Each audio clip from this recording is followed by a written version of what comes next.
काफ़ी लोगों के मन में ये कन्फ्यूजन होता है कि उन्हें अपने पैसों को या फिर सेविंग्स को कहीं इन्वेस्ट तो करना होता है, पर उन्हें ये समझ नहीं आता कि वो आखिर कहाँ इन्वेस्ट करें। डायरेक्टली शेयर मार्केट में पैसा लगाएं या फिर किसी म्यूचुअल फंड में इन्वेस्ट करें। और ये इंडेक्स फंड और ये ईटीएफ्स क्या है, ये दोनों कैसे अलग हैं म्यूचुअल फंड से, और एट लास्ट हमारे लिए सबसे बेस्ट ऑप्शन क्या होगा इन्वेस्टमेंट का। इतना सारा कंफ्यूजन, तो मैंने सोचा क्यों ना आप सभी के डाउट्स को क्लियर किया जाए इस बारे में एक डिटेल्ड वीडियो बनाकर, जिससे आप ना सिर्फ ये सारे कॉन्सेप्ट्स को समझ पाएं बल्कि अपने पैसों को वाइसली इन्वेस्ट कर सके। क्योंकि ये सब लगते एक जैसे हैं पर इनमें काफ़ी ज़्यादा अंतर होता है। छोटी छोटी चीज़ें होती है जो लोगों को इन्वेस्ट करते टाइम पता नहीं होती और बाद में उन्हें लॉस हो जाता है। ये वीडियो आपके लिए इम्पोर्टेंट होने वाला है अगर आप अपनी सेविंग्स को जेन्युइनली एक ऐसी जगह पे इन्वेस्ट करना चाहते हैं जो आपके लिए बेस्ट ऑप्शन साबित हो। तो इस वीडियो को एंड तक ज़रूर देखिएगा। Hello everyone, I am Sonam. स्वागत है आपका क्यूरियस सेंटर पे। ये जो mutual fund, index fund, ETF और स्टॉक वगैरह है, इन चारों के थ्रू हम स्टॉक मार्केट में इन्वेस्ट करते हैं। पर स्टॉक मार्केट में आपको कोई गारंटी नहीं दे सकता कि फ्यूचर में आपको कितना % रिटर्न मिलेगा। जैसे हम एफडी वगैरह में इन्वेस्ट करते हैं तो उसमें रिटर्न का परसेंटेज फिक्स होता है, जैसे 5%, 6%, 7% वगैरह। शेयर मार्केट अगर क्रैश होता है और उसी टाइम आपको पैसों की ज़रूरत होती है तो आपको लॉस भी हो सकता है।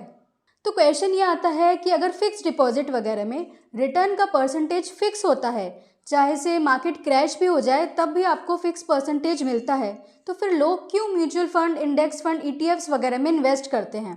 एक्चुअली किसी भी कंट्री की इकोनॉमी फ्यूचर में ग्रो होती ही है, तो एफडी के इन्वेस्टर्स को तो उनका 5 से 8% का फिक्स रिटर्न ही मिलेगा। लेकिन शेयर मार्केट में काफ़ी अच्छा रिटर्न मिल सकता है, 10 से 20% या फिर उससे भी ज़्यादा का रिटर्न। अब सबसे पहले समझते हैं म्यूचुअल फंड के कॉन्सेप्ट को। स्टॉक्स में अगर किसी को डायरेक्टली इन्वेस्ट नहीं करना है तो वो म्यूचुअल फंड के थ्रू इन्वेस्ट कर सकता है, जिससे रिस्क कम हो जाती है और एक फंड मैनेजर की एक्सपर्टाइज मिल जाती है।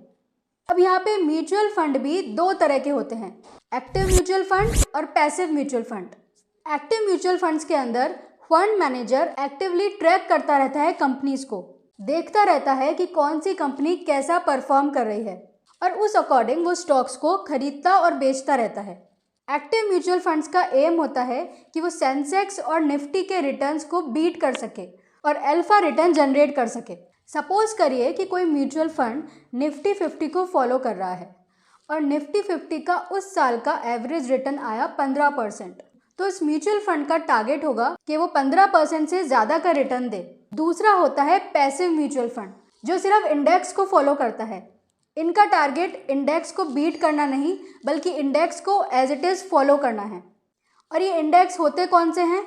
इंडेक्स जैसे सेंसेक्स एक इंडेक्स होता है, निफ्टी 50 एक इंडेक्स होता है, निफ्टी नेक्स्ट 50 एक इंडेक्स होता है। मतलब वो फंड जो इंडेक्स को रेप्लिकेट करता है उसे इंडेक्स फंड बोला जाता है।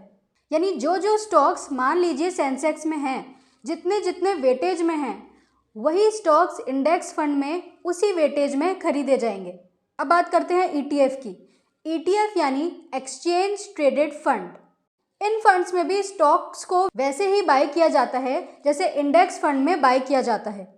बस फ़र्क सिर्फ इतना होता है कि ईटीएफ्स की मार्केट में ट्रेडिंग होती है, जबकि इंडेक्स फंड मार्केट में ट्रेड नहीं होते। जो इंडाइसेस हैं जैसे कि सेंसेक्स, निफ्टी 50 के अलावा और इंडाइसेस भी हो सकते हैं, जैसे बैंक निफ्टी, नेक्स्ट निफ्टी 50, या कोई आईटी के इंडाइसेस में इन्वेस्ट कर रहा है, कोई एफएमसीजी के इंडाइसेस में इन्वेस्ट कर रहा है। इस तरह से अलग अलग इंडेक्स को कोई भी एक फंड ट्रैक कर सकता है और उसे फॉलो कर सकता है।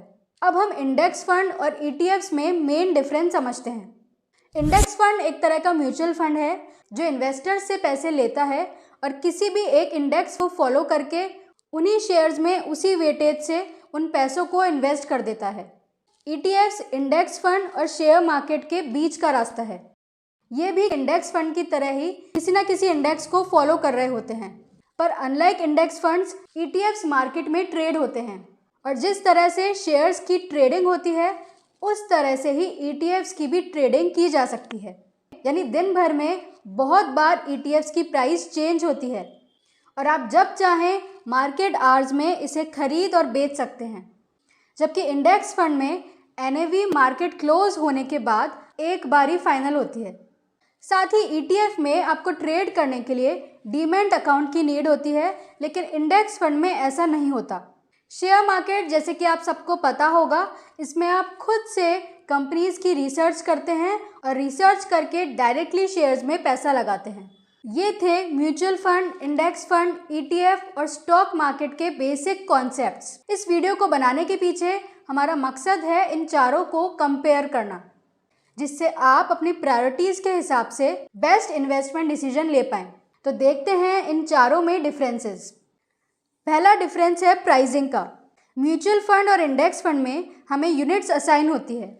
जिस दिन हम अपना पैसा म्यूचुअल फंड या इंडेक्स फंड में लगाते हैं, हमें उस दिन की एनएवी यानी नेट एसेट वैल्यू के हिसाब से यूनिट्स मिलते हैं। एनएवी जैसे जैसे बढ़ती है वही अपने अमाउंट की ग्रोथ होती है, रिटर्न होता है। ईटीएफ में प्राइसिंग रियल टाइम होती है, मतलब जैसे जैसे मार्केट में शेयर के प्राइस फ्लक्चुएट होते हैं वैसे ही ईटीएफ में भी प्राइस दिन भर में चेंज होता रहता है। इसीलिए इसमें इंट्राडे ट्रेडिंग भी होती है। स्टॉक में भी आप सबको पता है कि रियल टाइम प्राइसिंग होती है। दूसरा है डीमैट अकाउंट। म्यूचुअल फंड और इंडेक्स फंड में डीमैट अकाउंट खोलने की ज़रूरत नहीं है। आप किसी भी एसेट मैनेजमेंट कंपनी के थ्रू अपने पैसे को ऑनलाइन या ऑफलाइन इन्वेस्ट कर सकते हैं। लेकिन ईटीएफ में और डायरेक्ट स्टॉक मार्केट में डीमैट अकाउंट का होना ज़रूरी है, क्योंकि इसमें ट्रेडिंग होती है। यहाँ पर एक चीज़ समझने की है, जब हम डीमैट अकाउंट से कोई शेयर को सेल करते हैं तो वहाँ पे डीपी चार्जेस लगते हैं, पर ये डीपी चार्जेस बहुत नॉमिनल से होते हैं, ज़्यादा नहीं होते। फिर आता है मैनेजमेंट। म्यूचुअल फंड में एक्टिव मैनेजमेंट होता है, मतलब फंड मैनेजर का यहाँ पे मेन पार्टिसिपेशन होता है। फंड मैनेजर खुद रिसर्च करके डिसाइड करता है कि उसे कौन सा स्टॉक खरीदना है, कौन सा स्टॉक बेचना है। पर इंडेक्स फंड में फंड मैनेजर का कोई रोल नहीं होता, क्योंकि ये एज इट इज़ इंडेक्स को फॉलो करता है। सेम ऐसे ही ईटीएफ्स में भी सेम इंडेक्स को ही फॉलो किया जाता है, इसीलिए यहाँ पर भी पैसिव मैनेजमेंट होता है, एक्टिव मैनेजमेंट नहीं होता। और स्टॉक मार्केट में तो इन्वेस्टर का खुद का डिसीजन होता है कि उसे कौन से स्टॉक में बाय सेल करना है। लिक्विडिटी की बात करें तो म्यूचुअल फंड में लिक्विडिटी बहुत हाई होती है, क्योंकि इंडिया में बहुत सारे म्यूचुअल फंड हो गए हैं। जब भी आप चाहे अपने कैश को विड्रॉ कर सकते हैं। वहीं इंडेक्स फंड में भी लिक्विडिटी काफ़ी हाई होती है। पर अगर ईटीएफ्स की बात करें तो ईटीएफ्स में लिक्विडिटी बहुत लो होती है, क्योंकि ईटीएफ्स इंडिया में अभी इतने पॉपुलर नहीं हुए हैं। लोग अभी भी ईटीएफ्स में ज़्यादा ट्रेड नहीं करते हैं, पर फिर भी अगर पिछले सालों से कंपेयर करें, ईटीएफ्स भी अब फेमस होता जा रहा है। लोग इसमें भी अब ट्रेडिंग करने लगे हैं।